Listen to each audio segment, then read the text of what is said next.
3, 2, 1. Iniciando um Finecast hoje com convidados mais que especiais, tá? Eu tô aqui com o Dr. Juliano, com o Dr. Felipe, para falar a respeito de um assunto que vai deixar você de queixo caído, porque só adiantando você paga mais de 40% de imposto e você não sabe disso. E eles estão aqui como especialistas, como inclusive especialistas, advogados tributaristas especializados em e-commerce, né, e em lucro real e lucro presumido, para falar com vocês sobre informação de verdade, de qualidade. Então, a FH Associados, que faz parte do nosso ecossistema, que vai trazer aqui hoje assuntos que são realmente valiosos para o seu e-commerce, para o seu segmento, vai ser isso. A gente vai falar muito sobre esse assunto hoje. E apresentando aqui o Dr. Juliano, eu queria que ele falasse aqui um pouquinho sobre o Juliano e um pouquinho depois sobre o Felipe, para a gente iniciar essa apresentação e esse podcast. Legal. Obrigado pela oportunidade, obrigado aí pelo podcast. Sensacional esse tema, é um tema, o assunto do momento, né? A bola da vez. Cada ano que passa, o governo ele tende a realizar mais cobrança, mais a metodologia de arrecadar mais. Nós vemos aí diariamente essa necessidade do governo suprir a necessidade do planejamento do governo. Só que eles não pensam no planejamento da empresa, né? O planejamento da empresa. Sem empresa não existe governo. Sim. E meu nome é Juliano, sou formado já há mais de 10 anos. Segmento do e-commerce desde o início, segmento tributário, assessoria, planejamento, recuperação de créditos, toda essa parte para a empresa ela é fundamental, principalmente para e-commerce. O e-commerce, a nossa realidade do Brasil, antes da pandemia era uma realidade, entrou a pandemia, é totalmente diferente. Sim. Então, e é isso que nós tentamos buscar, tentamos levar ao empresário para fazer essa recuperação. E nada mais, e nada melhor dizendo, do que você estar amparado por uma assessoria bacana, especializada, nichado, né? Assim como você vai buscar um médico, você não vai buscar um médico neurologista para cuidar do seu coração. Você tem que buscar realmente pessoas especializadas, pessoas parceiras que não apenas vivem ou trabalham com aquilo, sim realmente que é o foco dele, que gosta, que tem o desejo ali a satisfação de ajudar o empresário. Então, essa é a minha apresentação. Sensacional, nossa. E assim, você falou sobre uma coisa aí, eu vou passar a bola já para o Felipe, mas que eu achei muito bem colocada, né? Que é a respeito dessa mudança tributária que existe todos os dias. E no ano passado foram quase 940 mudanças tributárias por dia. A base, estatísticas do ano passado eram 900 normas tributárias por dia útil. Meu Deus! Então, assim, não tem como você apenas a seu deleite, apenas você querer aprender. Não existe. Como. Precisa realmente de profissionais que estão ali atenados o dia inteiro para poder trazer a informação que faz você reduzir todos esses custos que fazem parte hoje do seu negócio. E vamos ver se isso melhora com a reforma tributária. Isso. O problema é que a da reforma tributária a gente teria que gravar um post só para isso. Só para isso. Porque saiu a reforma tributária, foi para a Câmara, tiveram mais de 200 alterações. Uau! Então é ainda uma caixinha de surpresas. Não sabemos ainda a maneira e a forma que se ocorrerá. Fato que a promessa do governo é 2026, o início. Só que eu não acredito que ocorra, porque o DIFAL, só puxando um ganchinho bem rapidinho, o DIFAL, ele foi instituído lá em 2015. E o STF, ele colocou uma pá de cal, definiu em dezembro de 2022. Uau! Daí foi prorrogado para 2023 o julgamento que daí definiu. Então, 2015 para 2023... É considerado pouco tempo. Na verdade, sim, é muito tempo, é um lapso gigantesco para você normatizar um imposto. Entendi. Agora não, agora nós estamos falando de 5 impostos para transformar em 2 numa mescla. Inicialmente em 2026 havia uma mescla, e daí até 5 anos para realmente colocar 100% na reforma. Eu acredito que a assessoria tributária ela vai faltar para empresários. Porque empresários, se hoje têm dificuldade com um código tributário nacional, que parece ser simples. Que parece ser simples, um sistema tributário que parece ser simples, mas que tem aí pelo menos 40, 50 anos, agora com a reforma, tudo novo, realmente vai mudar tudo. Vai mudar. Eu vou entrar nesse assunto da reforma tributária, porque inclusive eu venho lendo um pouco sobre isso e eu quero inclusive tirar dúvidas minhas, mas vou passar aqui agora para o Dr. Luiz Felipe falar um pouquinho ali, se apresentar rapidamente sobre ele e o momento dele. Então, vamos lá. Eu sou o Luiz Felipe, sou graduando em Direito. Estou finalizando agora, termino em dezembro.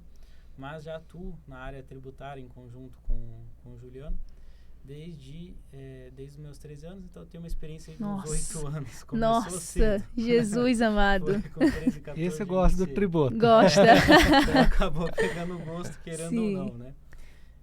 Além disso, tenho 2 empresas hoje própria de e-commerce atuando, então a gente sabe bem na pele como funciona e cuido do dia a dia dos empresários, da consultoria, enfim, da FH. Então a ideia é trazer tanto a parte jurídica, teórica com o Juliano, e daí eu trago aqui como é que funciona isso na prática para o empresário, como aquilo muda na precificação do seu dia a dia, enfim.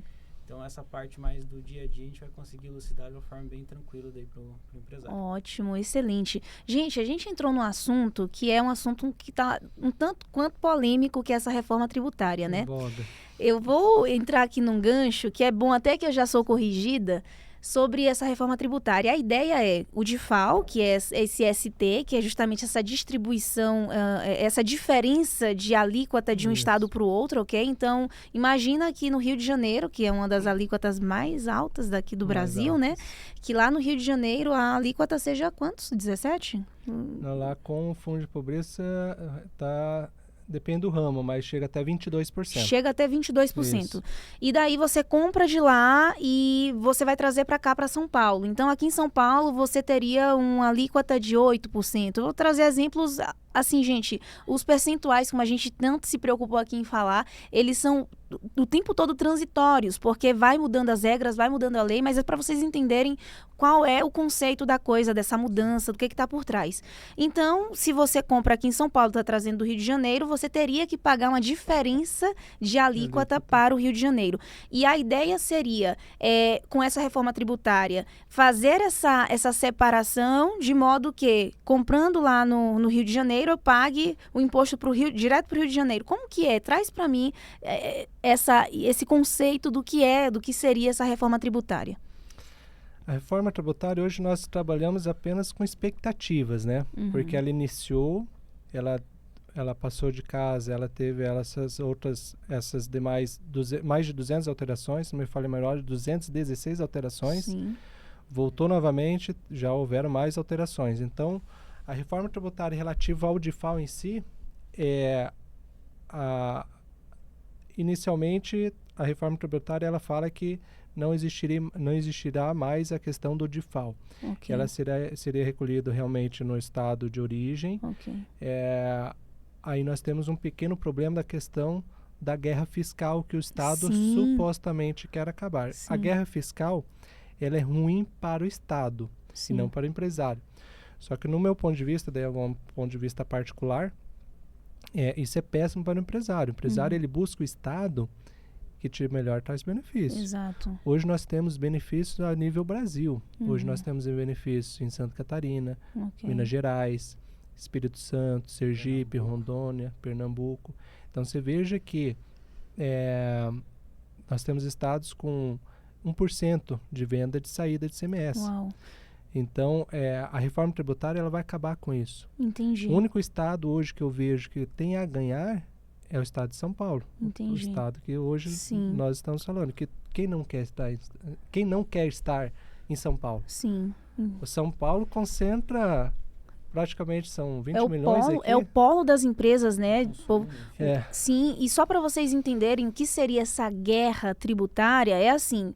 em todos os estados existem incentivos fiscais. Incentivos né? fiscais. Então, assim, lá em Santa Catarina, se você comprar aqui, você vai ter tantos por cento de ST. Se você comprar no Paraná, você vai ter tantos por cento. Te dou uma isenção, principalmente com montadoras. Boa. Eu te dou, por exemplo, montadora Bahia, montadora de São José dos Pinhais, no Curitiba, no São José dos Pinhais, região metropolitana, são 10 anos, 15 anos, 8 anos, 20 anos de isenção de imposto para se instalar lá. Nossa Senhora, então, que incentivo! Economia, movimenta emprego, movimenta tudo. Movimento. Junto, né? É claro Entendi. que daí em volta ganha, né? Sim. Questão de emprego, questão de distribuição de renda, Sim. questão de distribuição, o gasto, né? Porque Sim. 3 mil, 4 mil empregos, todo mundo lá, Sim. acaba arrecadando a mais, teoricamente, né, Sim. para o Estado. Então, é um perde que ganha. Que né? interessante. Ele abre mão de um lado para talvez Para ganhar do outro. Que interessante esse ponto de vista. Então, um dos incentivos que o governo traz é esse. O governo, ou melhor, os estados, né? Que cada estado temos ali as suas regulamentações. Vou trazer essas empresas para cá, porque tendo elas instaladas aqui, elas vão gerar mais empregos, gerando mais empregos. Eu gero mais receita para o estado, para poder arrecadar ali impostos para por exemplo, empregados, né? E por aí vai. Então, interessante isso. Agora, falando aqui a respeito de quais são, por exemplo, as vantagens que as empresas têm ao estar dentro de um regime tributário adequado, que faz, inclusive, parte desse planejamento tributário que tanto falamos aqui, que é necessário para essas empresas que querem crescer. Muitas vezes a empresa está faturando R$100 mil, ela acha que ela ainda é pequena, que ela não está pronta para uma assessoria tributária, porque ela pensa que não, eu ainda posso ir levando aqui no Simples, e sem muito estudo, sem muito conhecimento, vai e leva por muito tempo do jeito dela, né? E a gente entende o quanto impacta não ter a orientação correta, os profissionais corretos para poder instruir nesse momento, por exemplo, de transição tributária, de fazer essa elisão fiscal, né, que é chamada, para ir para um regime tributário adequado. Como que funciona esse preparo e essa análise que vocês fazem para, por exemplo, considerar essa empresa a ir para um novo regime tributário? Rosane, esse é um tema bem bacana, porque a elisão fiscal, o empresário ele busca uma assessoria jurídica quando o contador fala assim, você está estourando Simples, o que você vai fazer? É claro que isso aqui é uma estatística informal, porque o contador ele tende a falar assim, olha, abre outro Simples, porque você está estourando esse Simples, então vamos abrir outro Simples para continuar. Exatamente. Isso aí nós acompanhamos quase diariamente. Sim. Clientes daí que não... chamam de planejamento tributário, não tem nada suposto de planejamento tem nada, tributário. né? Não existe, não há hoje uma forma de você falar assim, o Simples Nacional que fatura 50 mil, 100 mil, 200 mil mês, vale a pena estar no Simples ou não. Não existe uma forma só de olhar com faturamento. Sim. Você tem que analisar os números mais aprofundado. Sim. Pelo seguinte, um Simples Nacional que fatura 100 mil reais mês, 1 milhão e 200 ano, ainda está dentro do limite, que é 4.800, sobre o limite de 3.600. Perfeito. Só que dependendo do ramo do Simples Nacional, ela tem ST, ela tem imposto monofásico, ela tem o DIFAL de aquisição. Então, ela tem outros gastos que ela não vê no faturamento dela. Sim. Então, além do DAS, que o DAS nada mais é do que você faturou 100 mil, vai mandar para o seu contador vai emitir DAS relativo a 100 mil. Só que não é só aqueles 100 mil, é todos esses que eu falei. Sim. Então, ele vai agregar imposto. E o planejamento tributário, ele serve justamente para isso. Olha, empresa, você que fatura 100 mil, com tudo isso que você paga, é muito melhor fazer daí a planejamento no real ou no presumido. Independente se é uma empresa que fatura 100 mil, 50 mil, 80 mil. É claro que isso não é a regra. A regra é, faturou 150, 200 mil no mês, vamos ver se não vale a pena migrar de regime, sair do Simples e presumir do real. Só que isso é uma análise técnica que fatalmente ela origina do contador. Sim. Que é o contador que convence, entre aspas, o empresário buscar uma assessoria. A assessoria ela serve justamente para fazer só não confundir com elisão fiscal com evasão fiscal. Elisão fiscal é o planejamento. Okay. A evasão fiscal é aquilo que você faz de errado buscando um lucro, que não, porque daí essa diferenciação é importante mencionar. Interessante. Então, assim, daí a assessoria não há uma forma objetiva de falar se fatura 100, 50, 80 para mudar de regime. E o que acontece muito, né, Felipe, é que você que está no dia a dia ali, vê muito desses empreendedores, esses empresários que têm essa noção, essa ideia, na maioria das vezes, de que, eu tô hoje com a empresa no Simples, né? E tá batendo 400 mil por mês. Nossa, tá na hora de abrir um novo CNPJ, porque abrindo um novo CNPJ eu vou conseguir, não vou bater, não vou estourar, né? E muitas empresas também fazem o quê? Desaceleram as vendas. Você fala, poxa, eu tô perto de estourar o meu Simples, eu não posso faturar mais. O que acontece com esse desacelerar ou esse abrir uma nova empresa, né, para poder não bater, não atingir esse teto? Acontece justamente que essa empresa ela tem que o tempo todo recomeçar do zero. Então pensa, a cada vez que você abre uma empresa nova, você está falando, essa daqui eu já fiz o que eu podia fazer nela, eu vou para a próxima. Abre mais uma, essa aqui eu vou bater também e vou para a próxima. E vira uma cultura que é uma cultura muito ruim, que realmente limita o crescimento desse empreendedor, desse empresário, né? E uma coisa que eu quero que você fale sobre isso até é sobre a mentalidade do empresário que pensa que ir para o lucro real não é para ele porque ele acha que é muito difícil, porque ele acha que é muito complicado. E se você fosse fazer sozinho por conta própria, seria mesmo, né? Não é você que faz, quem faz é o contador, são os advogados tributaristas que fazem todas essas reduções, essas análises para poder colocar mais dinheiro no teu caixa. Então você fica com essa resistência, inclusive no amadorismo, tendo o tempo todo só fornecedores que não emitem nota, tendo o tempo todo que abrir novos CNPJs, e aí você fica assim, você tem um platô, você vai só até aqui, daqui você não passa mais. Porque daqui a pouco a tendência é que você faça filho para fazer mais CNPJ. Pensa. Pensa só. Empresários que a gente trabalha, fala aí. que eles mesmos comentam que precisavam que o cachorro, o papagaio, todo mundo tivesse CPF para dar conta. Né? Fala sério. Mas esse não é o planejamento correto, né? É uma coisa que está na cultura nossa, mas não é correto. Porque é muito comum, isso chega no dia a dia, os empresários chegar, putz, não, eu estou estourando Simples, eu tenho que abrir outro. Não é necessário abrir outro, não é necessário você correr risco de ter uma fiscalização dentro da sua empresa, que pode afetar depois até seu CPF, seu patrimônio que você lutou para trabalhar, depois você vai colocar em jogo por uma questão que facilmente um tributarista ou um contador conseguiria resolver. Ajudar, né? sim. Demonizam quanto a preço, quanto a falta de informação, enfim. Não é necessário tudo isso. Simplesmente você ter uma equipe capacitada, um jurídico e um contábil em conjunto, né? Porque o jurídico e a consultoria, ela vai dar o norte, quem vai executar vai ser o contábil junto com o empresário. Mas não é nada impossível, sabe? A gente tem casos dentro do FH que empresários que estavam no Simples, estavam com uma margem de 3%, 4%, mudaram para o lucro real, fizeram todo o planejamento. Claro, demanda tempo, algum esforço, mas depois de concluído, depois de um ano ali de trabalho, marchando pouco a pouco, hoje a margem da empresa é 10%, 11%, e é o mesmo nicho. Ainda mais quando a gente fala de e-commerce, mais para frente até acho que é bacana a gente comentar sobre os custos da empresa. O que é essencial, o que não é. Num e-commerce, toda essa essencialidade se muda. Então, veja, isso para a parte dos tributaristas é excelente.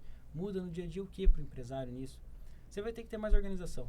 Ponto. Não é uma coisa assim do outro mundo. Você vai se organizar mais, vai buscar ter fornecedores mais corretos e daí deixa que o problema tem que resolver. Quem resolve são o jurídico, é o contábil. O empresário tem que estar ali para vender. O que ele sabe fazer de melhor é isso. Venda.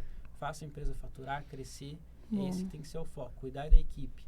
Agora, ele não tem necessidade de ficar atrás, um imposto, porque o que é muito comum também, marketplace, não, o frete está sendo cobrado errado. Não, ele só tem que simplesmente avisar a equipe, equipe, seguinte, tive esse problema aqui, resolvam para mim. Exato. Ponto. Acabou aí a obrigação do empresário. Dali para frente tem que ter uma assessoria que cuide. Exato. E tem que ser especializado. Com certeza. Querendo ou não, é um mundo completamente diferente de qualquer outra empresa física, seja contábil, jurídico. É como o neurologista que o Juliano falou, né? A gente não consegue tratar um problema no coração com o neurologista. É impossível. Então, vocês têm que buscar, a dica seria buscar qualquer consultoria que seja direcionada. preços sempre vai ter no mercado. Sim. Quem é muito caro, quem é barato, quem vale o serviço. Exato. Né? Mas o empresário tem que filtrar e trazer o que é melhor para o seu dia a dia. Puxar um exemplo aqui do vinho, né? Sim. Não adianta você comprar um vinho barato e não reclamar da dor de cabeça depois, né? Exatamente. Pegar um pérgola da vida e querer que acorde feliz, sorrindo. Não vai resolver. Com certeza.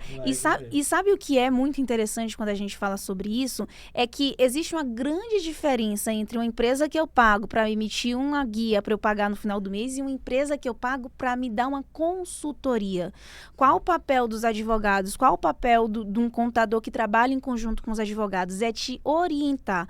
Quando você decide fazer essa elisão fiscal, fazer esse planejamento tributário para estar dentro de um regime que coloque mais dinheiro do seu caixa, que coloque mais, traga mais recursos para a empresa, você precisa buscar por profissionais que realmente entendam sobre isso e sobre aquela especialização, para que ele fale assim para você, olha, você não precisa entender intrinsecamente o que é esse IPI, esse ST, isso, e saber os detalhes, porque eu estudei 10 anos para aprender isso. Mas eu vou te falar, para resolver esse problema aqui é assim, quer ir para o lucro? Quais são as regras? Quais são os passos que a gente vai precisar tomar? Então, entra o papel dessa consultoria, né? De fazer todo o planejamento. Eu imagino que vocês façam isso fazendo cálculo fazendo precificações ali por estado, fazendo ilustrações de quanto seria reduzido se passasse a estar dentro desse regime. Eu imagino que seja todo um planejamento de fato por trás desse ponto. Mas eu queria entender, por exemplo, quais são as coisas que um empresário precisa ter como regra para ir para esse regime tributário, porque uma dessas coisas eu sei que é que o seu fornecedor te emita nota e que esse fornecedor esteja enquadrado dentro do lucro. Então, tem regras específicas para que ele faça esse processo migratório? Tem alguns pontos que a gente traz, assim, que é essencial que altere-se no dia a dia. Daí o Juliano já traz ali o porquê disso, né? Sim. Mas trazendo para o prático do empresário, é necessário que cuide com o fornecedor com nota. A gente não diz que do Simples Nacional não se deve comprar, não é isso. A empresa pode ser do Simples, ele pode realizar compra, só que o empresário tem que ter na mente dele que o preço tem que ser diferenciado. Por quê? Porque ele vai explicar ali depois que não se gera crédito completo quando se compra do Simples Nacional. Lucro real presumido, sim. Okay. Então, um ponto importante seria esse. Outro ponto, se possível, claro, em todas as empresas que é possível isso, a gente realizar compras mais direcionadas dentro do estado. Ok. Controlar mais a fio, despesa como frete, ads, taxas de marketplace, todos esses relatórios ter bem bonitinho, bem redondinho, ter a conciliação financeira em dia também, que daí já entra ali mais na sua parte. Na eFine, que fazemos. Exatamente. Porque é necessário, o empresário tem que entender o que está acontecendo. Por quê? Porque muda todo o sistema de compra. Agora o empresário tem que priorizar o quê? Comprar onde vai me trazer crédito. Vender, eu tenho que pensar onde que compensa mais eu vender. Sim. A gente tem empresas dentro da FH que a gente recomendou em alguns cenários, comprar por uma empresa e vender para a filial dele que está em Santa Catarina. Uau. Ou está no Espírito Santo. Então aí vai do planejamento mais adequado. Mas claro, varia de empresa para empresa. A regra geral o empresário tem que se organizar em todos os pontos. Foi comprar um cafezinho ali para a empresa? Pegue a nota. Isso é dinheiro no caixa para a empresa. Ele não viu ainda, mas ele vai ser convertido em dinheiro lá na frente por causa de todas as deduções que vocês fazem através dessas notas, né? Na verdade é o contador que realiza essa dedução, né? Sim. A gente só passa a orientação geral para eles, né? Porque a lei do PIS e COFINS, ele dá ali no artigo 3º um rol, né? Do que se pode ser deduzido ou não. O STF, ele definiu que esse rol ele não é taxativo, ele é exemplificativo. Então, ele vai muito de empresa para empresa. Por exemplo, a minha empresa é do segmento A. Então, a minha empresa ela pode deduzir o gasto 1, 2, 3, 4 e 5. O 6, o 7, o 8 não. Você tem a empresa B. Você pode deduzir o gasto 1, 2, 3, 4, 5, 6, 7, 8, 9, 10. Então, esse é a parte daí, sim, da assessoria jurídica. O contábil também, porque normalmente o contábil, ele também tem um jurídico interno, mas a assessoria tributária seria o ideal para falar, você, empresa A, tem direito de deduzir esse crédito, esse e esse. Aquele não. Justamente porque ele depende da essencialidade daquele produto, para fazer o giro da empresa e tomar o crédito, né? Entendi. Até o Felipe mencionou você mencionou a questão da assessoria, da contabilidade. Até nós utilizamos um exemplo de um tripé, né? O tripé seria a base, a ponta, o empresário, e a base, o contábil e o jurídico. Quando você está no Simples Nacional, e eu sei porque nós também passamos por isso, quando você está no Simples Nacional, você não faz tudo. Você cuida do marketing, você cuida do ads, você cuida da publicação, você cuida do fornecedor, você cuida da venda, você cuida da expedição, porque você é pequeno, você dá conta. Sim. Quando você sai do Simples, ou às vezes até no próprio Simples, aí você precisa ir atrás de pontas chaves. E as pontas chaves para você que saia do Simples Nacional e ter uma base bacana é a parte jurídica e contábil. Sim. Como você mencionou agora. Não adianta o empresário iniciar um negócio e querer tomar conta de tudo. Nós temos clientes que não se conhecem, que os dois falou o mesmo termo. Eu sou um resolvedor de problema. Ele parou de fazer as coisas para a empresa dele, ele não dá mais conta e resolveu. E são pessoas jurídicas que não se conhecem e eles usaram o mesmo termo. Uau. Então isso para você ver como está na realidade do empresário. Sim. Se você não tem um gerente de conta, por exemplo, pensando num banco, se você não tiver um gerente de conta que te ajuda, então não é melhor. É melhor dispensar. Exato. Não é bom ter.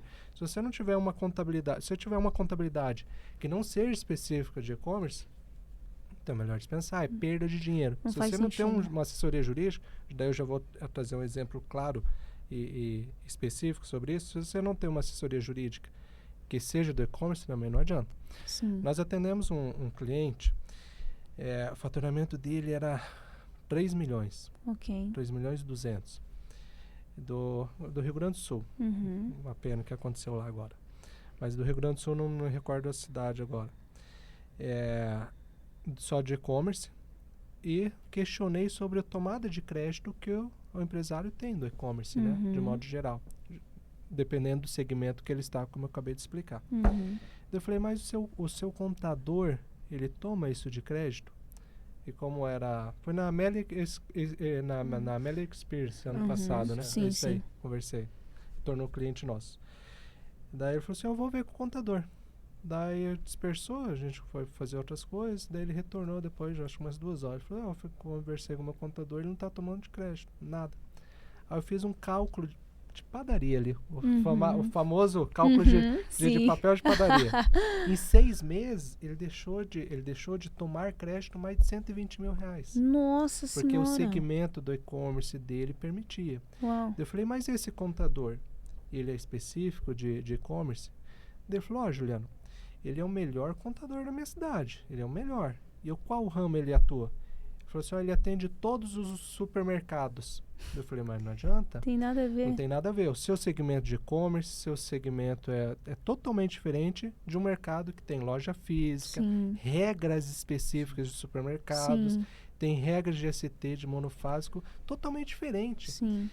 E daí ele acabou mudando de contador.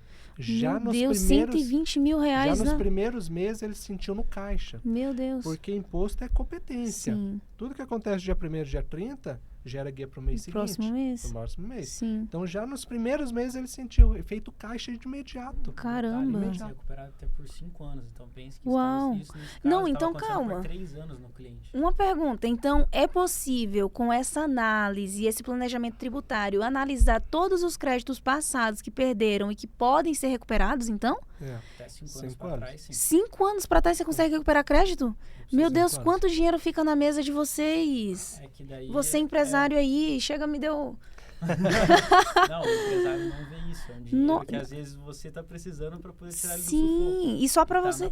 E só para eu entender. Então, é possível fazer essa análise daquilo que passou de 5 anos passados, fazer essa recuperação de créditos que são convertidas em abatimento de imposto.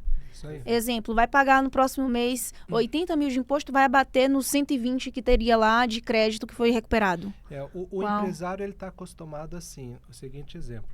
Eu estou no Simples e vou mudar de regime, no presumido ou real. Ele tem um estoque no Simples Nacional. Ele tem direito ao crédito que está lá no estoque. Aí Sim. também tem o regramento dos presumido, é um tipo de crédito. E A real, gente vai falar o que é esses créditos, tá, gente? Porque existe a regra por produto, né? Então, a cada Isso, vez que você exatamente. compra, por que a importância da nota fiscal? Porque é a nota fiscal que destaca aquilo que seriam os seus créditos. No lucro real e lucro presumido, principalmente no real, né? Se eu faturo 1 milhão e eu declaro em notas que eu gastei 900 mil, em tese eu seria tributado por 100. que é aquele regramento que eu falei que é por empresa, né? Dependendo, é isso aí. Só recapitulando. Boa. O empresário ele está acostumado e o contador sabe de cabo a rabo. Desculpa a expressão. Nada? Mas alterou de regime tributário, saiu do Simples Nacional, foi para o presumido real, 100% dos contadores eles tomam crédito ali do estoque. Então, se eu tenho 500 mil em estoque, eu vou tomar o crédito Uau. de PIS, COFINS, ICMS, que depende do regime tributário, presumido real, isso todo mundo sabe. Só que daí poucos contadores sabem, não sei se por ignorância, não sei se por falta de aprofundamento no assunto, aí sim entra os 5 anos. Não é só aquele período. Todo período ainda que ele estava no Simples Nacional, eventualmente ele pagou imposto sobre um produto monofásico, que eu acabei de falar, de um ST indevido, de uma venda que não deveria ser destacado o imposto. Então, tudo isso é possível. Ah, não, mas só agora eu saí do Simples Nacional, eu tenho direito? Pode ter. Não que todas as empresas têm, mas essa análise jurídica que é primordial. Porque quando o empresário ele sai do Simples e vai para o regime normal, é um mundo novo. É como muito se ele, diferente. É muito diferente, totalmente diferente. Inclusive da aquisição da mercadoria, que o Felipe acabou de pontuar aqui. Então, se eu estou no lucro, no Simples, melhor dizendo, não importa de quem eu compro. Uau. Se é do Zezinho da esquina, do Simples Nacional, de um real, de um gigante, não importa. Sim. Por quê? Porque na venda, para mim, não interessa. Sim. E se eu faturei 100 mil, o vai DAS pagar vai vir alíquota, sempre 100 mil. Exato. Ponto. Sim. Quando eu vou pro normal, que é presumido real, aí muda totalmente. Sim. Então, se eu compro, por exemplo, um produto a R$10, um copo aqui a R$10 de um Simples Nacional, ele vai vir, eu não vou falar nada, mas ele vem um mínimo ali de imposto, 0, alguma coisa. Sim. Praticamente nada. Então, eu comprei esse produto a R$10 de uma empresa do Simples Nacional, pequenininha ali, do Zezinho da esquina. Sim. Então, eu comprei a 10 e vendi a 20. Sim. Então, eu vou ter um imposto sobre os 20. Sim. Beleza. Não, eu comprei agora esse... Vamos mudar agora a ideia. Eu comprei esse copo a 13 de um lucro real. Ok. O lucro real, eu vou receber todos os créditos. Eu vou receber 9,25 que é PIS e COFINS de PIS e COFINS. E se for dentro do estado, em regra, 18%. Ok. Então, vamos arredondar. 9,25 com 18, 9,18, 27%. Ok. Então, aquele produto de 13 menos 27%, menos que eu diga assim, que entrou de crédito, Ok, né? sim. Então, você vai ter ali um produto de... Quanto aqui? Eu fiz o exemplo, mas eu não puxei na cabeça. Então, 13 vezes 27%, ele trouxe 3,50 de crédito. Uau. Então, na verdade, de custo, foi 9,50. Sim. Caramba, meu Deus, espera lá. Então, inicialmente, o 10 é mais barato. Sim. Só que fiscalmente, tributariamente, qual é mais barato? Hoje, 13. E essa Sim. mentalidade que a gente tem que mudar no empresário. Sim. Exatamente assim, antes dele migrar, programa com a contabilidade junto com nós, né? Sim. Vai migrar no mês 6, então no mês 5 a gente já vai sentar e vai conversar. Ó, tua Sim. compra tem que mudar, teu estoque tem que estar bonitinho justamente por isso. Porque ele tem que enxergar esses números, ele tem Sim. que ver isso. Porque Sim. é o dinheiro dele que ele está perdendo. Não, putz, estou comprando a 10 o copo. Você está perdendo dinheiro, compra a 13 que é mais barato. Exato. Só que ele não está vendo isso. Sim. Então é essa cabeça que tem que se mudar do empresário. No simples pouco importa. Os empresários simples Tanto que eles faz. pensam, cara, quanto mais barato eu pagar, melhor. Quanto mais eu vender, melhor. É isso. Sim. Por quê? A guia do DAS pega lá, faturei 100 mil, vai pegar a tabelinha, que todos os empresários sabem de cor, né? Sim. Sabe de cor, salteado. Não, tá tantos por cento minha líquida. Se perguntar pra qualquer empresário, sabe quantos por cento tá Sim. de cabeça. Sim. Então, sobre aquela tabelinha, aplica o DAS, acabou. No real, não. No real, ele tem que cuidar cada compra, cada venda, ele tem que ter esse cuidado a mais. Sim. Então, vocês diriam que o papel principal, no momento em que faz essa mudança de regime, é a educação do empresário, tendo, claro, uma consultoria que oriente eles, porque ele não iria saber isso. Eu acho que maior medo é aquele de falar, cara, mas eu não sei lucro real, eu não sei como vai ser, é muito complicado. Então, isso muda quando você tem profissionais que entendem, que te ensinam. Isso é fato, né? E aí, então, uma das regras, uma das coisas que seriam essenciais é essa sabedoria, né? É esse conhecimento sobre crédito e débito, que, por sinal, para quem não entende nada sobre crédito e débito, só nos traga aqui um exemplo do que é, na prática, crédito e débito. Porque crédito, no final das contas, entrou. E débito é porque saiu. Então, a gente compra no cartão de crédito e aí é dívida, e no débito pagou e já está à vista. Então, não confundam, tá? Por favor. Explica pra gente, por favor. O crédito e débito, para uma questão fiscal, comercial, nada mais é do que aquisição de mercadoria. Se você não... Agora vamos excluir o simples. Vamos pensar lucro normal. Regime normal, lucro presumido ou real. Então, você fez a aquisição de uma mercadoria, você recebe os créditos pela aquisição dessa mercadoria. Que é o exemplo que eu dei agora do copo. Então, eu comprei uma mercadoria R$10, eu vou receber todos os créditos ali. E esses créditos são como incentivos fiscais, benefícios fiscais, para você estar dentro desse... Entender, vou fazer um entre aspas aqui. Imagina que sua conta bancária entrou R$13 de crédito na sua conta bancária, vai sair o débito daí depois no final. Isso é da diferenciação. Então, você comprou o copo a R$10. Você recebe o crédito daquela aquisição. Então, quando você faz uma aquisição, CNPJ, você vai ver assim, ICMS do copo de R$10 é R$2. PIS e COFINS é R$1. Eu estou arredondando os valores para ficar mais fixado na cabeça. Exemplificando. Então, você comprou o copo de R$10 e te gerou R$3 de crédito de imposto que veio com você. Quando você vende esse copo a R$20, você vai ter o PIS e COFINS, ICMS, enfim, imposto de renda, contribuição social, mas vamos falar só de PIS e COFINS e ICMS.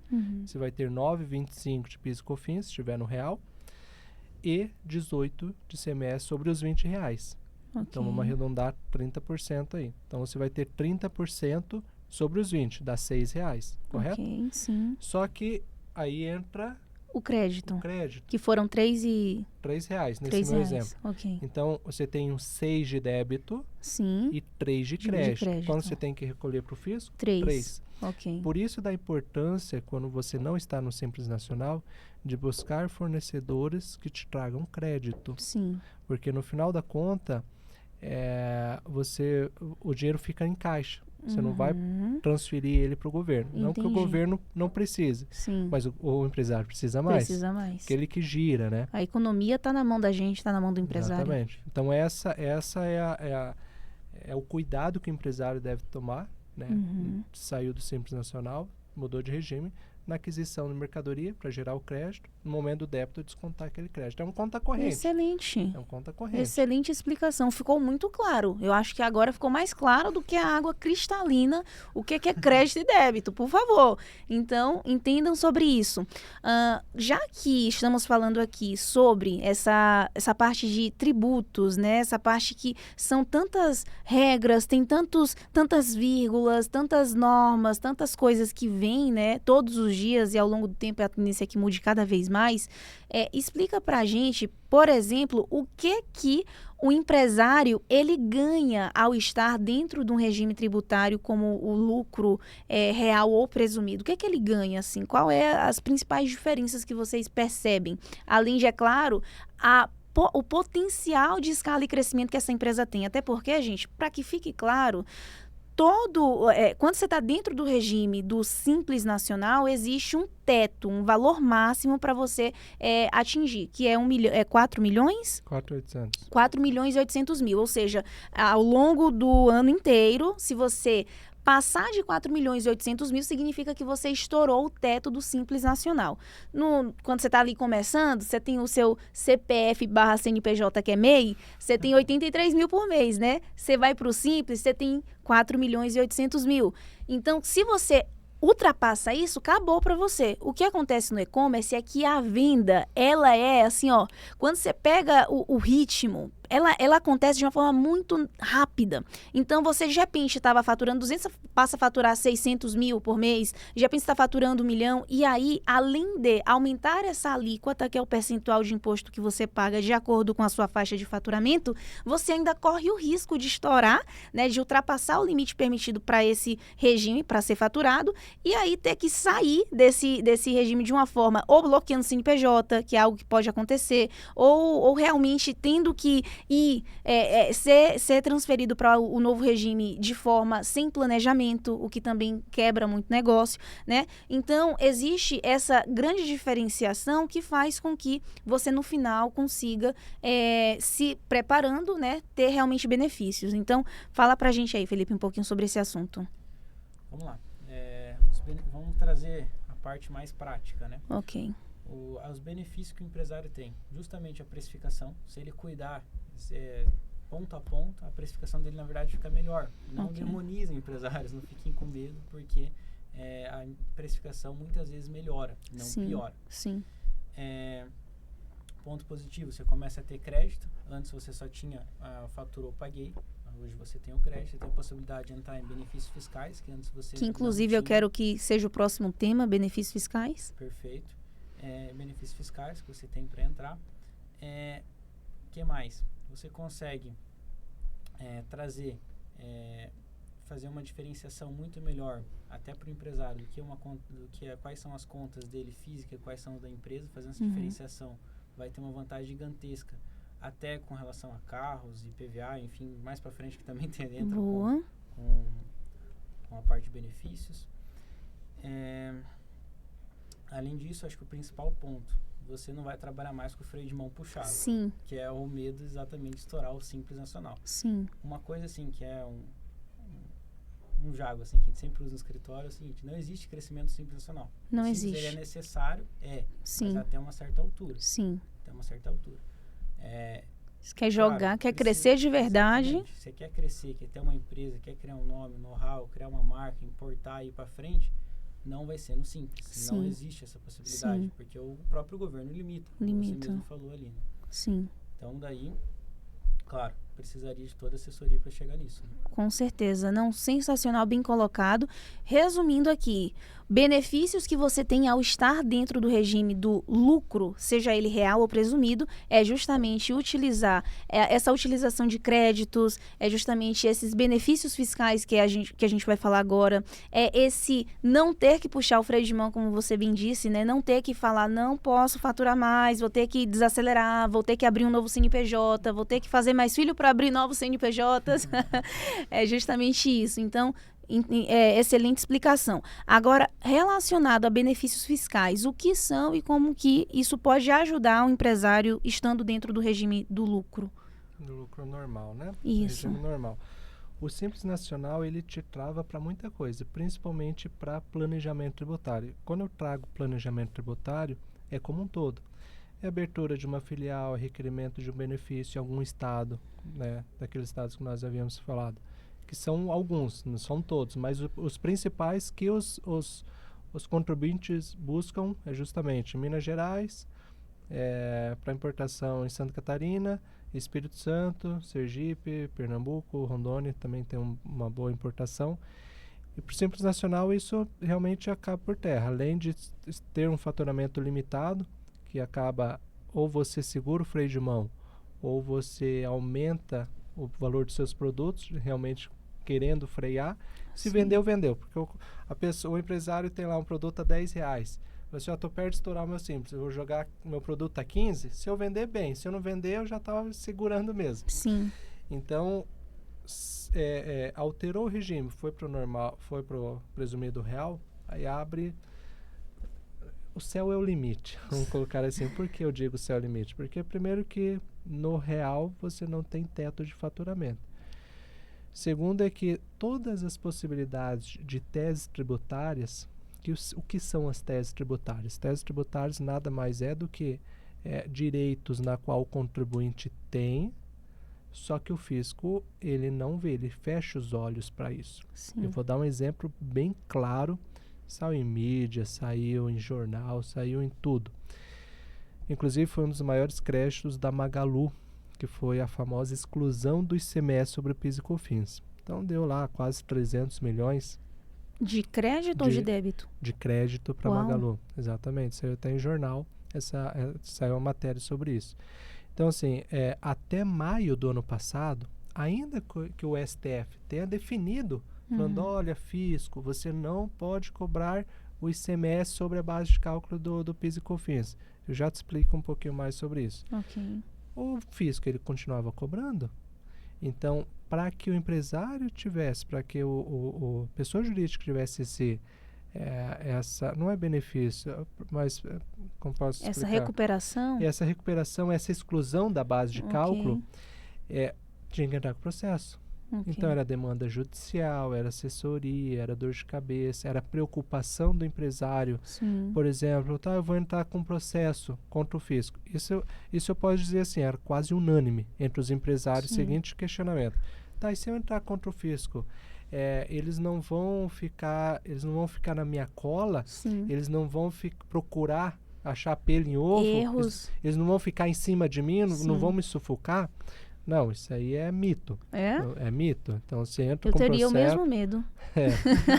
E realmente é isso, porque assim, ainda que você faça um trabalho 100%, você fica com aquele receio de o fisco falar, olha... Eu encontrei uma coisa que você não sabia, mas que eu acabei de descobrir aqui que você fez errado. Exatamente.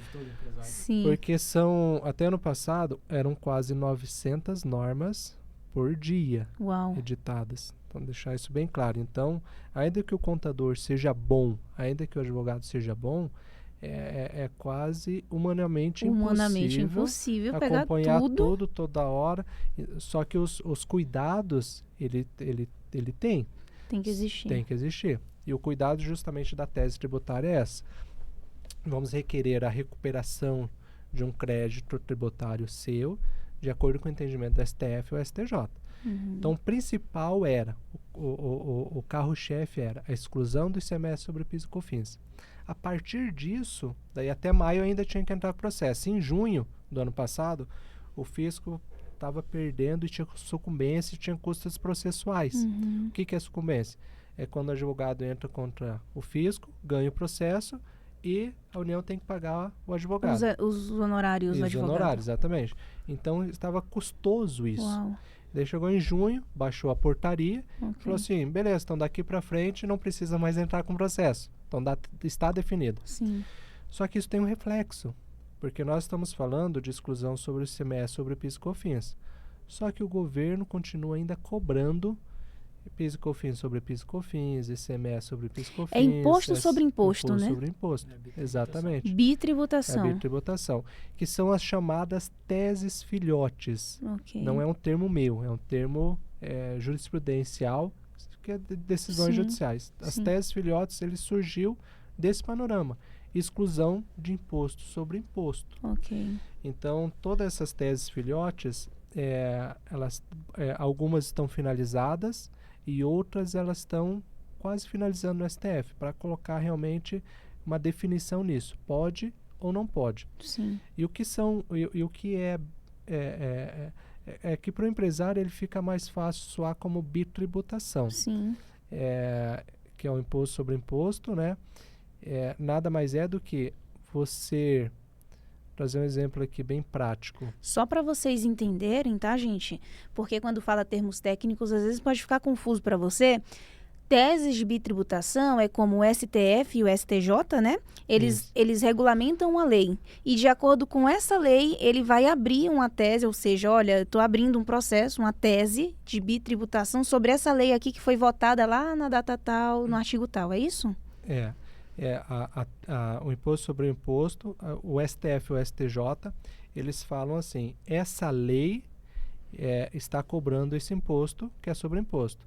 Não pode, porque ou é ilegal ou é inconstitucional. O STJ serve para fiscalizar o STF? Não. São câmaras distintas. Okay. STJ é Superior Tribunal de Justiça, STF é Supremo Tribunal de Justiça. O STF ele define sobre questões constitucionais, o STJ sobre questões legais. Então, o STF fala, nesse caso do ICMS sobre PIS e COFINS, ele falou que é inconstitucional a cobrança de imposto sobre imposto. Então, são teses já definidas, que eu agora, um exemplo bem claro que o empresário vai entender. Você fatura R$100 mil. Okay. Dos R$100 mil, o fisco ele cobrava sobre os R$100 mil de venda, perfeito? Estou fazendo um cálculo redondo aqui para entender o raciocínio. Então, faturou R$100 mil, o fisco ele te cobrou R$100 mil. Só que não pode. Por quê? Porque quando você emitiu, vamos colocar, você emitiu 100 notas de R$1.000, que deu R$100 mil. O que tem dentro dos R$100 mil? Tem o ICMS. Então, dos R$100 mil, você tem que tirar 20% do ICMS, arredondando, né? Então, te sobrou 80. Então, o cálculo do PIS e COFINS é sobre os 100 ou sobre os 80? Sobre os 80. É sobre 80? Porque senão você vai estar sendo bitributado. Isso. E as teses filhotes dando continuidade. Não é só o ICMS que tem que sair. É o PIS e COFINS que tem que sair, é o DIFAL tem que sair, é o ST que tem que sair, e assim por diante. E o fisco ele não quer nem saber. Ele abaixa. Só vai lá e é uma questão de legalidade, é claro, né? O fisco ele te cobra amparado por uma norma jurídica, uma norma ou por lei ou instrução normativa ou lei complementar, enfim. Alguma norma tem para cobrar, senão ele não cobraria. Só que aquela norma já foi declarada ilegal constitucional. Aí que surge. Não que o STJ ou o STF ele regulamente a lei, regulamenta a lei, pelo contrário. Ele fala que aquela lei não pode ser aplicada porque ela contraria outra lei ou porque ela contraria a Constituição. E aí que mora os 5 anos que você consegue recuperar, que é o prazo prescricional. Então, nós entramos com pedidos para daqui para frente não ser cobrado mais e retroagir nos últimos 5 anos. E quando eu trago assim, isso é um benefício, porque o Simples Nacional não tem isso. Entendi. Quando você vai para o presumido real, aí você tem uma gama de teses. Daí algo aqui importante de mencionar, que não são aventuras jurídicas. Sim. São direitos que já estão claros, direitos, constituídos e que você vai recorrer a eles. É isso. O problema é que para cada empresário tenha direito, cada um tem que entrar com o seu pedido. Não existe, por exemplo, uma empresa entrou com processo e ganhou. Ela vai valer para as demais? Para todas. Não. Porque para isso não é nem um pouco interessante para o governo, né? É como se ele estivesse tirando o caixa dele para devolver o direito para aquele que ele tirou. Perfeito. E assim, o real para esse quesito é maravilhoso. Vamos colocar assim. Pro advogado é maravilhoso. Né? Pro empresário também. Porque ele tem todas as teses tributárias. Inclusive no TRF da 4ª região, que daí pega nosso lá Rio Grande do Sul, Paraná e Santa Catarina, já definiu de que também para importações, que é frete, seguros, despesas acessórias, nada pode incidir sobre IPI. E o fisco cobra.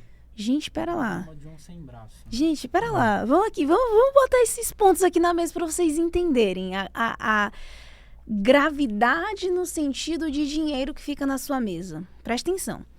Ele está aqui me falando que, primeiro, o medo e uma crença que você pode ter é que, ao eu ir buscar e recorrer aos meus direitos, o fisco pode analisar e pegar a minha empresa e ver que eu estou deixando de fazer alguma coisinha aqui, que você pode fazer de forma inconsciente e me prejudicar. Então, essa é a primeira coisa aqui. Não existe isso. Isso não vai acontecer. Esse medo é um mito que já vamos desmistificar ele, porque não é verdade. No momento em que os advogados entram com o seu papel de recuperar créditos que você deixou de pegar para você, né? Ou até mesmo de recuperar valores que foram bitributados, o fisco não vai vir atrás de você por causa disso, porque você está fazendo nada mais, nada menos que recorrendo aos seus direitos. Então, também não é uma tentativa de conseguir recuperar algum dinheirinho, é uma análise tributária que é feita e que já está comprovada, que no caso inicial que a gente deu aqui, R$120 mil é o tanto de crédito que essa empresa teria que recolher por causa de bitributação ou por causa de não recolher mesmo algum imposto ali que foi feito, né? Então, em resumo, quanto dinheiro não fica na sua mesa por causa disso? E aí é que vem a parte que nem toda a contabilidade, talvez hoje a sua não entenda intrinsecamente sobre isso, justamente por se tratar de um trabalho que é minucioso, que não é um serviço qualquer, é uma consultoria, onde de fato vai pegar e falar, esse momento é dessa empresa. E agora a gente vai analisar e fazer um planejamento tributário para essa empresa. E com base nesses dados aqui, cobrou errado aqui, vamos recuperar desse jeito. Então, essa tese de bitributação é iniciada com, claro, uma previsibilidade do que vai ser retornado para a tua empresa. Eu vejo isso, como assim? Como assim vocês existem na Terra? Eu faço um adendo. Depois de e as pessoas, todo mundo não usa vocês? Depois de concedidas essas teses que o Juliano falou, o jurídico faz o pedido, vem a chancela do juiz. Após isso, o empresário pode incluir a tributação na precificação daqui para frente. Sim. Então muda a precificação. Sim. Muitas empresas, a margem dela é justamente essas teses que o Juliano acabou de explicar. Porque aparentemente ela é pequena. Sim. Mas hoje no segmento do e-commerce, para quem não importa... Qualquer 1% já faz total diferença no e-commerce, gente. Para quem não importa e para quem não é industrial ou confecção, Sim. pelo menos a regra nossa, que nós fazemos assessoria, entre 3% a 5%. Sim. Essa é a regra de líquido. Quando você entra com essas teses, você agrega 0,2%, 0,3%. Da exclusão do ICMS sobre o PIS e COFINS, quando era necessário, que agora o contador já consegue fazer de forma automática, diretamente administrativo, mas agregava entre 1 a 1,5%, porque era muito alto. É esse exemplo que eu acabei de dar. O fisco ele cobrava sobre 100 mil. Sim. Agora está tirando o ICMS. 20%, praticamente 20%. 20% a menos de imposto. É da base de cálculo. Uau. Tira da base de cálculo. Então, Caramba. Isso é relevante para quem é do e-commerce. Talvez não é realidade para quem tem um comércio físico. Sim. Mas para e-commerce, 1%, e eu tiro por mim. Juliana agora, né? Se eu vou no Mercado Livre, Shopee, Magalu, vejo o mesmo produto com... Eu também, já sei até o que vai falar. Sabe, com R$2 de diferença, e claro, o prazo também de entrega, eu vou no mais barato. Óbvio. Porque o Marketplace, ele te proporciona toda uma segurança. Se eu não receber o produto, se eu receber o produto quebrado, estragado, tudo... E nós estamos daí agora fazendo assessoria do empresário, nós sabemos dessa dificuldade. Sim. Porque muitas vezes o empresário ele encaminha o produto certinho para o consumidor, para o cliente. E às vezes chega no cliente e fala assim, vou usar por 3 dias, 5 dias. Devolve e é complicado. Sem nenhum tipo, claro. E daí entra uma discussão mais aprofundada que não é objeto aqui do podcast, mas a questão daí da precificação de 1% de um produto de R$100, ao invés de vender por R$100 e vende por 99, você vai ganhar a venda por 99. Vai alavancar por 99. Isso no caixa, né? Com certeza. Com certeza. E até falando sobre isso, né, sobre o assunto lucro real, lucro presumido, que é o medo, o terror para muitos empresários, eu vou trazer uma história aqui, que eu falei, vou contar essa historinha aqui, porque eu acho fácil explicar coisas contando histórias. E você que é contador, você que é advogado tributário, está aí do outro lado, pode me corrigir se você quiser, mas quem é mais leigo vai entender do meu jeito também, tá bom? A ideia aqui é o seguinte, o que é essa tributação, o que é essa reforma tributária que está acontecendo agora e como é que rege, né, essas leis e essas regras do Brasil que mudam o tempo todo quando vamos pagar, recolher os nossos impostos. Primeiro a gente volta lá no passado. Então lá no passado, na época da pedra, que não existia dinheiro ainda, trocava, né, coisas por coisas. Então eu troco uma pedra por um pão, por uma terra, por um camelo. Enfim, naquela época não existia dinheiro.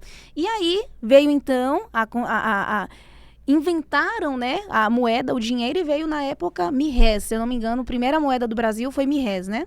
Eu não tenho certeza aqui agora.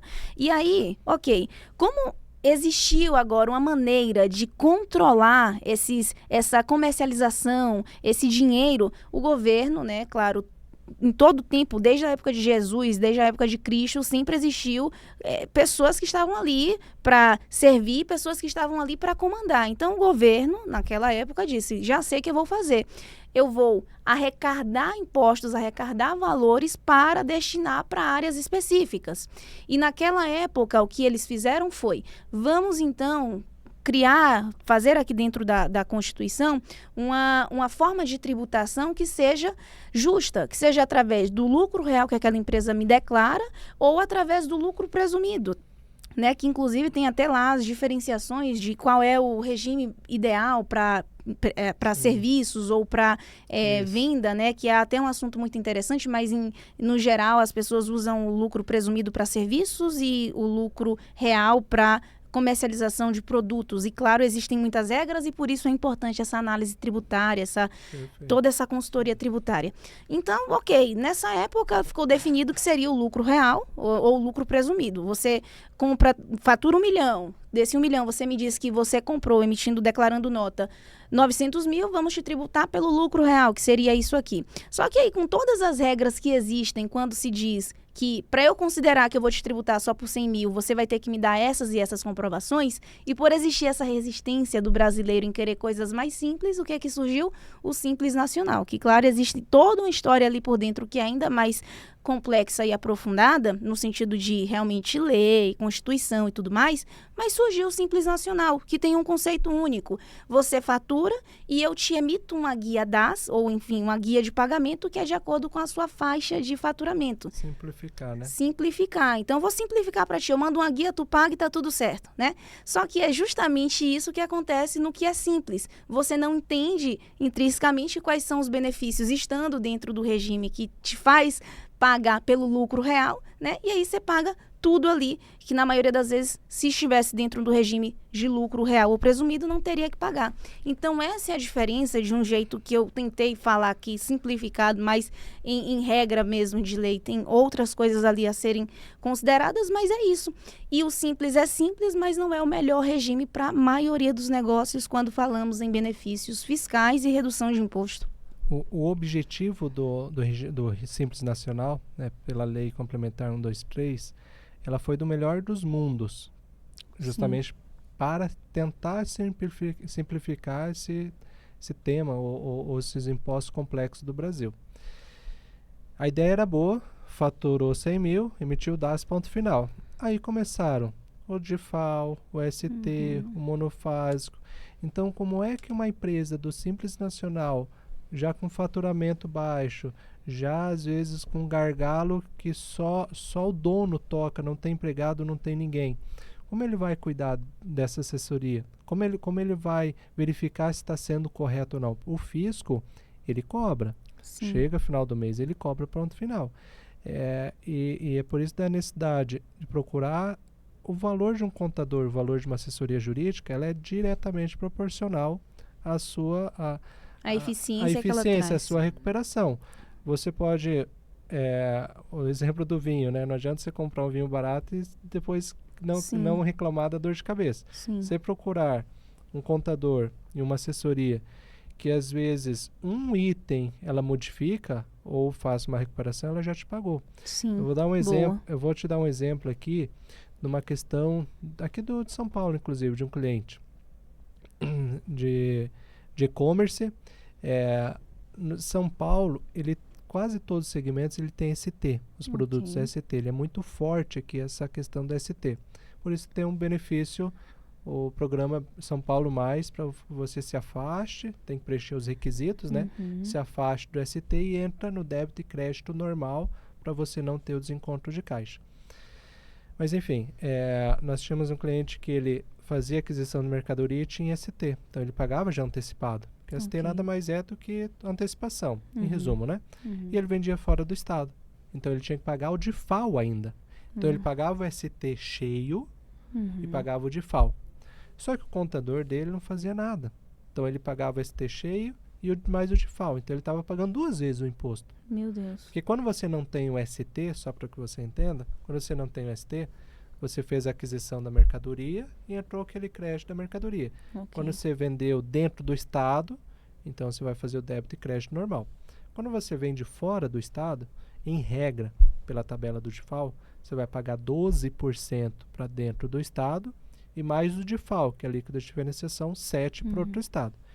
Então, esse cliente específico, essa empresa, ele estava pagando o ST integral, vamos colocar aqui 18%, mas é mais 18% para entender o cálculo, e mais 7% quando vendia para fora do estado, que é o DIFAL, que é obrigatório, porque não está no Simples Nacional. E o contador não via. Até que, numa conversa informal, falando sobre ST, ele nos relatou. Falei, não, negativo, você não pode fazer dessa maneira. Então, você vê que, às vezes, não precisa nem de uma assessoria aprofundada. É sentar na mesa, um bate-papo. Sim. Orientações que parecem não ter nenhum fundamento específico, mas depois você descobre que poderia economizar 10 mil, 20 mil no caixa. Porque daí, como o empresário ele estava pagando o ST e o DIFAL, então aquele valor do DIFAL ele tem direito a recuperar dentro do estado. Entendi. Porque ele estava pagando a mais. Entendi. Isso não é achismo, é legislação. Sim. Então você pede, em São Paulo é bem rápido, eles jogam em conta, eles acreditam em conta corrente, então você já pode utilizar ali bem tranquilo. Sim, sensacional. Doutor, uma pergunta muito importante, né? Para aquela empresa que precisa, né, que entendeu a importância que é você entender sobre o seu regime e se fazendo a elisão você vai realmente conseguir ter mais benefícios, como que vocês atuam para que essas empresas tenham a possibilidade de se tornarem clientes da FH Associados? Como que é? Só vou fazer essa pergunta, porque dando o exemplo do vinho caro e do vinho barato, aí as pessoas que estão ali do outro lado podem pensar, meu Deus, mas eu tô ainda no pérgola, não vai dar para eu ter esse povo inteligente recuperando dinheiro na minha empresa, não dá, entendeu? Então, como que seria? Vocês fazem esse planejamento tributário, vocês têm ali normalmente valores que são muito acessíveis para o tanto que vocês conseguem recuperar, porque isso eu tenho certeza que sim, mas só para as pessoas já quebrarem essa crença aí de que talvez não seja para ela e já despertar o interesse de fazer reunião com vocês. Quando nós falamos em assessoria tributária, a primeira coisa que vem na cabeça do empresário é o cifrão do dinheiro nos olhos, né? É muito caro uma assessoria tributária.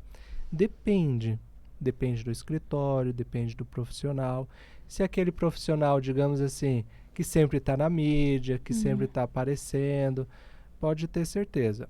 Todo o trabalho tributário, ele surge inicialmente das recuperações tributárias. A recuperação tributária, se você tem um profissional com conhecimento, não precisa estar na mídia, não precisa estar no lugar, ele tem que ter o conhecimento, eles têm que estar antenado. Assim como o empresário, ele está nichado, por exemplo, estou nichado no ramo de brinquedos. Ele não pode ser o maior do ramo de brinquedos, mas se ele tiver o conhecimento de qual fornecedor que ele adquire, de que maneira ele vende, ele vai ser muito mais lucrativo do que aquela empresa gigante. E a mesma situação no exemplo de assessoria. A assessoria, ela não é cara pro retorno que tem. Boa. Porque o retorno, o pagamento é de acordo com o retorno.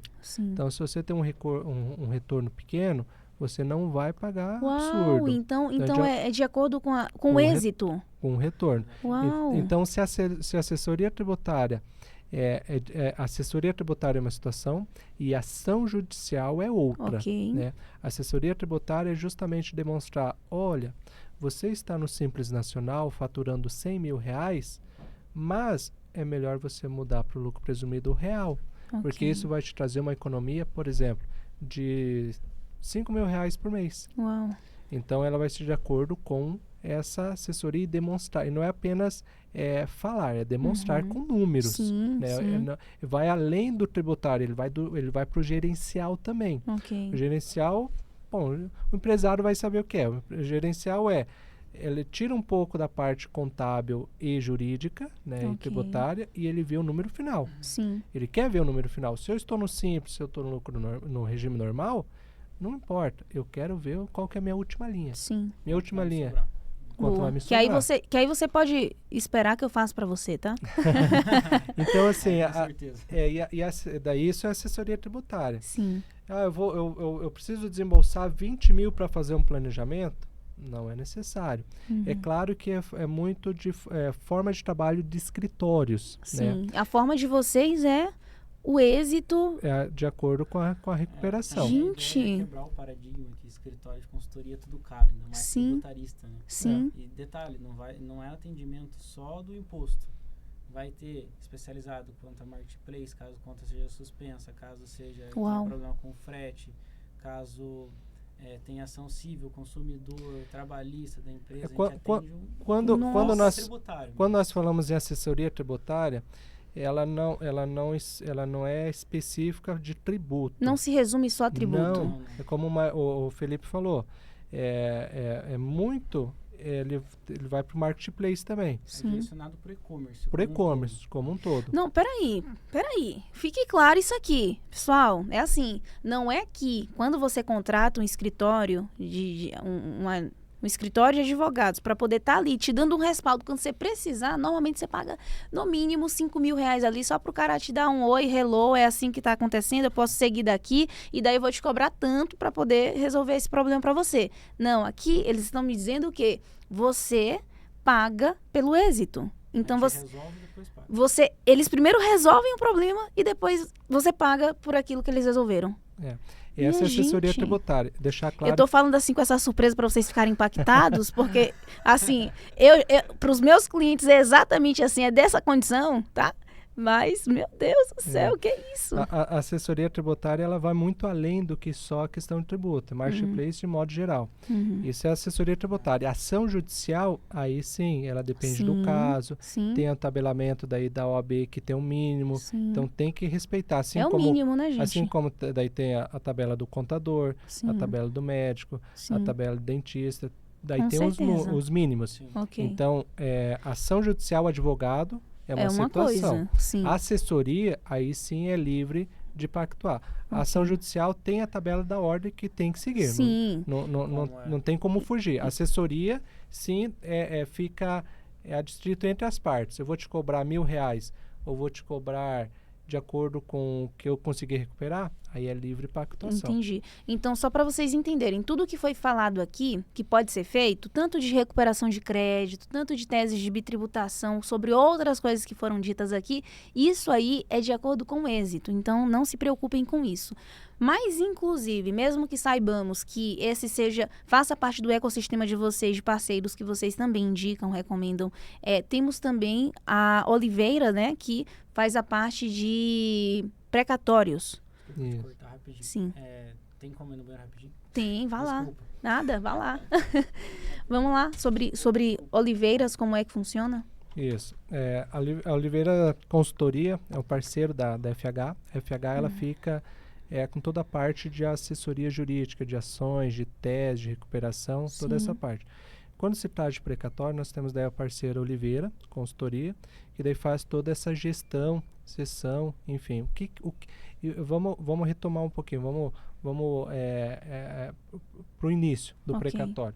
O precatório é uma ação judicial transitada em julgado, emitido requisitório, na qual a Vara da Fazenda Pública fala: Fazenda Pública, você tem tal data para realizar esse pagamento. Isso gerou um precatório, gerou um passivo definitivo contra o fisco. Então, esse precatório ele é passível de investimento, capital social, caução, seguro, enfim, tem uma infinidade de destinos para esse precatório. Sim. Inclusive, em São Paulo hoje, está aberto um refis na qual aceita precatório para realizar a quitação ali dos débitos em dívida ativa. Isso mais, não digo benefício, mas eu digo que é um diferencial para clientes que está nesse segmento de e-commerce já tão curto, como posso explicar, com uma rentabilidade tão curta, de 3 a 5%, que você tem que encontrar maneiras de trabalhar. Uma maneira, às vezes, você fez uma aquisição acreditando numa venda expectativa, assim como o seu sistema, ele demonstra essa oscilação de aquisição e permanência, às vezes mais do que o normal, ele acaba tendo um desencontro de caixa, o que acaba culminando numa inscrição de dívida ativa, num débito que te trava banco, que te trava financiamento, te trava desconto de títulos, e ele acaba indo para a dívida ativa. A dívida ativa é o Serasa da Fazenda Pública. Ele é o Serasa. Então, o precatório ele serve para fornecer ao empresário a possibilidade de se adentrar num refis, e o refis ele permite de acordo com a legislação. Então, vou dar o exemplo agora de São Paulo que está acontecendo. Tem um refis, aí do Paraná também. Tem um refis que ele dá lá todos os itens. Olha, o refis eu aceito aqui no São Paulo, eu dou desconto de juros, multa e correção 100%, total. Então, o empresário ele vê a possibilidade de regularizar a vida dele com o menor custo possível. Assim como tem o ECRIDAC, o precatório te possibilitando a quitação desse débito fiscal, dívida ativa, então ele vai sair a lei vai dar todos os requisitos, aí por isso dá necessidade de levar essa legislação para um contador ou para um advogado e fazer a leitura. Olha, para você utilizar o precatório, precisa preencher os requisitos 1, 2, 3, 4 e 5. O empresário preencheu, um abraço, ele faz a adesão, tem os descontos e vai pagar o principal ainda com o precatório. Então, o precatório, só recapitulando aqui, o precatório são ações contra a fazenda pública, seja estadual, seja federal, transitado em julgado, líquido e certo, formou a data de pagamento contra o Estado. Ao Estado, é possível daí editar a norma, a lei, permitindo a quitação das dívidas relativas a esse precatório, para colocar como está aberto aqui em São Paulo. Então, precatório são recuperações, são, vamos lá, usar uma palavra melhor. Como eu estou entrando com ação contra o fisco, né? Eu vou dar o exemplo da Magalu. Boa. Da Magalu que eu falei agora, dos quase 300 milhões que ela recuperou, ela entrou com processo contra a União e recuperou lá os 300 milhões. Ela recuperou os 300 milhões, isso formou um precatório. Porque isso poderia ter sido, como a gente fala bem, seriam 300 milhões de reais que ela pagou e que ela recuperou, mas se ela quisesse receber em dinheiro, o governo fala, eu te pago daqui a 27 anos. Imagino como um cheque pré-datado do governo. Para termos mais leigos, parecido. Sim. Então, cheque pré-datado do governo que já entendeu, já foi sentenciado e assume que precisa pagar esses 300 milhões, mas ele não tem caixa para pagar isso no dinheiro. Então, ele fala, eu vou que daí vem aquela enrolação do governo. Transformar isso em precatórios para você, se você escolhe isso, e esses precatórios que vão ser transformados, você pode usar batendo no seu imposto ou você pode comercializar ele. Isso, e é um tema um pouco mais aprofundado pelo seguinte, ele tem um estadual e tem um federal. O estadual, São Paulo, o sul de modo geral, e sudeste, ele tem demorado em torno de mais de 25 anos para realizar esse pagamento. Só que tem uma normativa do CNJ, 2015, saiu uma agora recente, tem decisão do STF. Então, ainda que a lei diga que você tem que pagar no prazo de 5 anos, ninguém respeita. Então, assim, a cada 5 anos sai uma normativa do CNJ ou uma decisão do STF mudando a regra. Entendi. Eu vou dar o exemplo do ano passado. Quando chega perto dos 5 anos acabar, vamos fazer mais 10. O que aconteceu ano passado? Uma dívida que, assim, o governo quer continuar recebendo da empresa, mas ao mesmo tempo ele deve. Entendeu? Eu vou te pagar quando eu puder. Me paga agora, eu te pago. O que aconteceu ano passado? Saiu em mídia e tudo. Pedalada dos precatórios federal. Lembra? Ano passado ou ano retrasado? Polêmico, hein? Acho que foi retrasado. Foi retrasado, E para jogar e ficar jogando e pedalando os pagamentos, porque o governo não tem caixa, precisa atender, tem o CNJ no cangote, no pé deles, vem o STF, falou que precisa pagar, precisa cumprir, aí ele abre essas possibilidades. Inserir ali no refis, fazer rodadas de conciliação. O que são as rodadas de conciliação? Você tem um precatório de 100 mil reais. Então, ele fala assim, eu tô com uma rodada de negociação aqui, quem me vende, entre aspas, quem me vender ele com menor deságio, eu compro. isso é com menor preço. Menor preço, isso. Ok.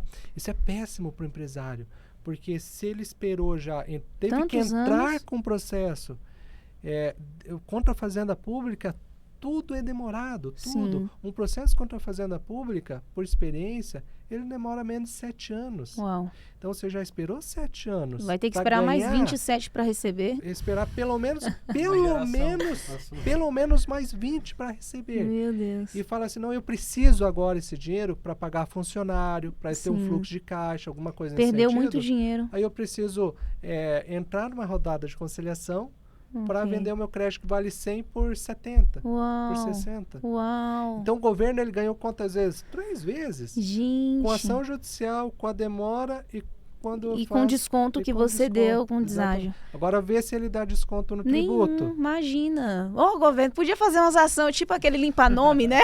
Tipo, limpa Fazer um nome. limpa-nome aí, feirão limpa-nome pra gente reduzir os impostos e pagar tudo. Isso aí. Então, em resumo, precatórios. Precatórios, vamos trazer aqui a imagem do crédito, tá? Porque o precatório é nada mais, nada menos que um direito que alguma empresa conseguiu por Isso. ter entrado com uma ação, por ter lá visto que existe uma dívida pública e essa dívida pública, posso usar esse termo? Dívida pública não, porque é outro segmento. Né? Boa, existe uma dívida... É um crédito tributário que foi recuperado. Existe um crédito tributário que foi recuperado, então ele toma posse desse crédito e a partir desse momento ele pode ou abater nos seus impostos que são pagos ali mensalmente ou, no caso da Oliveira, como tem todo esse arsenal de créditos que vão sendo recuperados ao longo de muitos anos, fazer essa comercialização para que você reduza o seu imposto através dessa aquisição de um imposto mais barato, pagando mais barato. É isso. Sempre observando o que a lei diz. Ok. Um exemplo também que nós damos da recuperação do crédito tributário federal.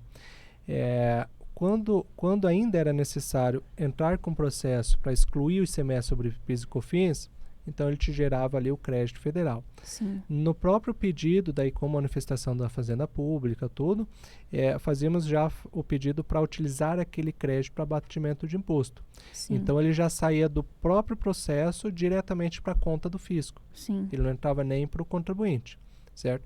E a questão da estadual, aí sim, daí nós trazemos esse exemplo que está acontecendo hoje no estado do Paraná e São Paulo. Tem a legislação falando, olha, para você utilizar o precatório, você precisa preencher esse requisito. Ok. Mas é bem isso. Você tem, então, uma dívida antiga, que está em dívida ativa, já com juros, multa, correção, então você vai ter a isenção não, mas o desconto desses encargos e vai pagar só o valor principal. Então, Entendi. e é possível daí utilizar o precatório. Entendi. O cuidado do precatório, daí adicionando aqui uma informação, você tem que verificar de quem está comprando, se já foi votado, né? Se já deu tudo certo, se já está finalizado certo. O processo. Isso, exatamente. Então, assim, os cuidados, claro que daí a parte jurídica da empresa tem que fazer os cuidados, né, as verificações. Mas, em suma, é isso. O precatório pode transferir, daí tem vários requisitos. Eu quero comprar um precatório para fazer uma caução.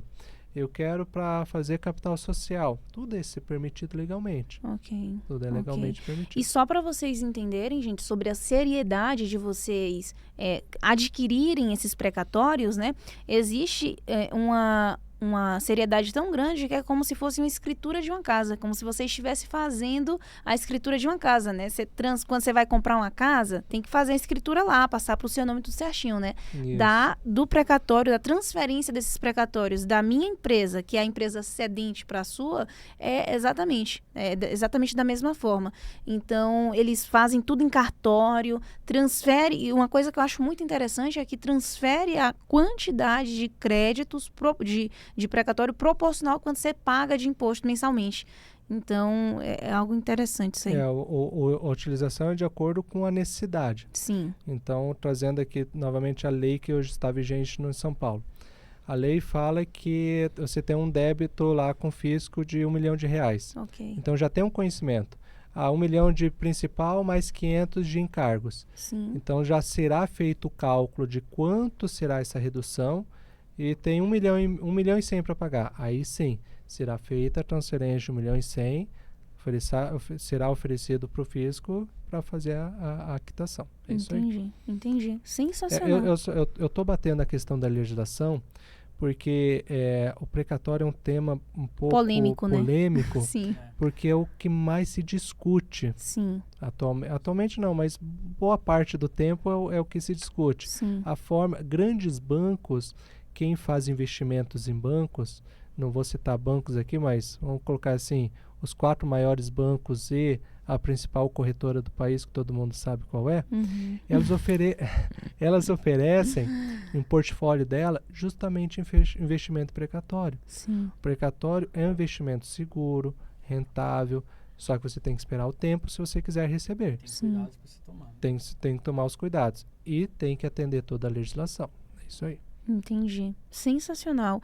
Só informação de valor, né, gente? Só detalhezinho que você nem sabia, ouviu hoje, pode se aprofundar ainda mais, sabe como?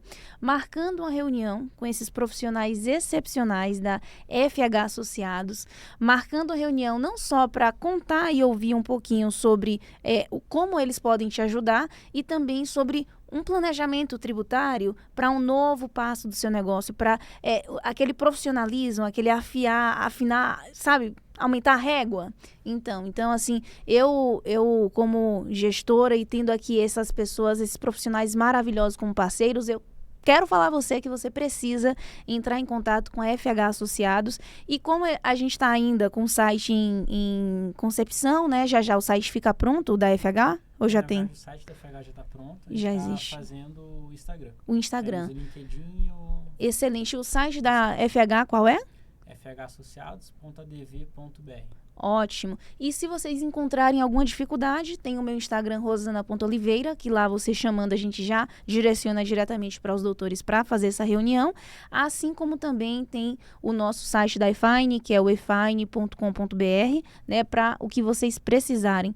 Então, muito obrigada pelo convite. Vieram do Paraná, né? De Curitiba. Vieram de Curitiba para aqui para São Paulo, Alphaville, para fazer esse podcast, para transmitir esse conhecimento, né, que de fato salva empresas, muda o jogo de empresas e é o jogo de gente grande, porque inclusive temos autoridades bem importantes atendidas por esse time aqui, tá? Não sei se vocês conhecem o Bólico, mas temos aqui algumas autoridades que contam com a ajuda deles há alguns anos.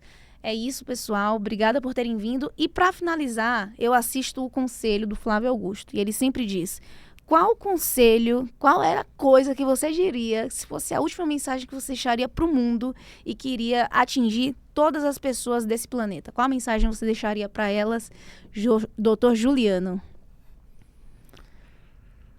Olha, são muitas. Agora, uma principal, uma questão tributária, pensando agora como empresário, busquem pessoas capacitadas para te apoiar e ser o seu braço direito e esquerdo. Só assim para você crescer. Sensacional. Gabriel, parece muito Gabriel aqui, ó. Vou cortar isso, hein, pode? Sensacional, doutor Juliano. Agora, doutor queridíssimo Luiz Felipe, graduando, prestes a se tornar esse advogado. Já te chamaram de... qual é o nome dele? Do Suites? Suites? Harley. Tem o Harley. Harvey Harvey. Falei Harley. Harley é do... Ele é o ruim, né? Fala pra mim, qual mensagem você deixaria para toda a nação que estaria te ouvindo uma última vez? Bom, falando no nosso nicho, né? Sim. Dizendo da minha parte, eu diria o seguinte, que o planejamento é a base de todo e qualquer negócio.